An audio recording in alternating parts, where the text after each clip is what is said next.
আসসালামু আলাইকুম সুপ্রিয় অষ্টম শ্রেণীর প্রিয় শিক্ষার্থী বন্ধুরা, আশা করি তোমরা সকলে ভালো আছো। তোমাদের 16 পৃষ্ঠার বিউটিন পোয়েট্রি অধ্যায়ের সিচুয়েশন 1 আলোচনা করব। একটু খেয়াল করো।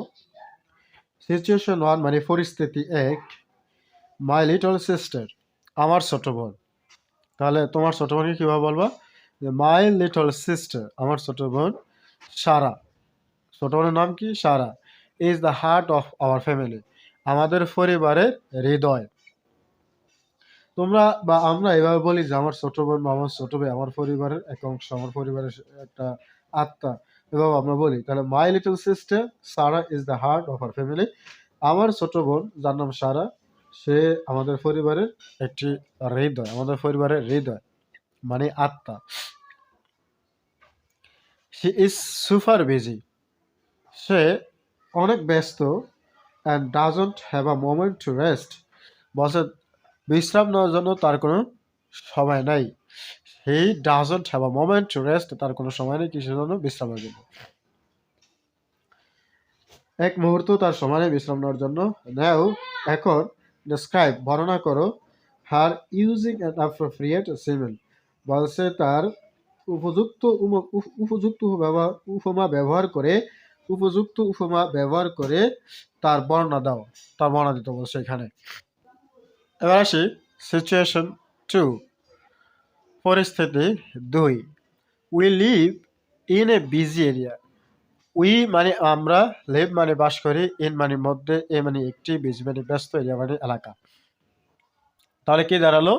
আমরা একটি ব্যস্ত এলাকায় বাস করি, আমরা একটি ব্যস্ত এলাকায় বাস করি। হিয়ার মানে এখানে, দেয়ার ইজ হার্ডলি, হার্ডলি মানে কদাচিৎ, বেশি না, অল্প পরিমাণ, হার্ডলি কদাচিৎ, any open space to play or walk, কইছে এখানে এনি কোনো, ওপেন মানে খোলা, স্পেস মানে স্থান, প্লে অর টু ওয়াক মানে হচ্ছে খেলতে বা হাঁটতে। তাহলে এখানে খেলতে অথবা হাঁটতে বা খেলার জন্য অথবা হাঁটার জন্য কদাচিৎ জায়গা রয়েছে, কদাচিৎ জায়গা রয়েছে, অল্প পরিমাণ জায়গা রয়েছে, সেটা এখানে বোঝানো হয়েছে। ইচ আফটারনুন, প্রত্যেক বিকেলবেলা, a group of young boys, যুবক বালকদের একটি দল, play cricket in the narrow space beside the road. Beside মানে পাশে, দ্য রোড মানে রাস্তার পাশে, তো বিসাইড দ্য রোড রাস্তার পাশে, ন্যারো স্পেস অর্থাৎ সীমিত জায়গায়, সীমিত জায়গায় ক্রিকেট খেলে কারা? বলছে একটি যুবক ছেলেদের গ্রুপ বা যুবক ছেলেরা রাস্তার পাশে ছোট্ট একটি জায়গায় ক্রিকেট খেলে। আশা করি বুঝতে পেরেছ। ওয়ান ডে, একদিন, হোয়াইল দে ওয়ার প্লেইং, একদিন যখন তারা খেলিতেছিল। ওয়ান মানে একদিন, হোয়াইল মানে যখন, দে তারা, ওয়ার প্লেইং খেলিতেছিল, past continuous tense.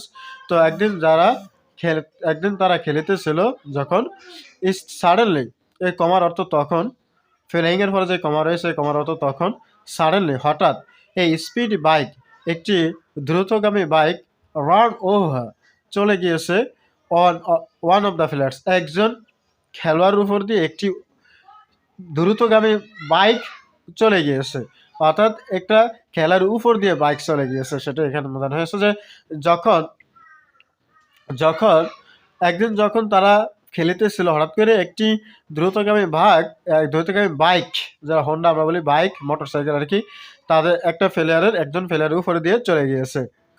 It was so sudden, এটি খুবই হঠাৎ ছিল, এটা ঘটছে খুবই হঠাৎ, হঠাৎ ঘটছে, অ্যান্ড আনএক্সপেক্টেড, অপ্রত্যাশিতভাবে, এটি খুবই হঠাৎ এবং অপ্রত্যাশিতভাবে ঘটেছিল।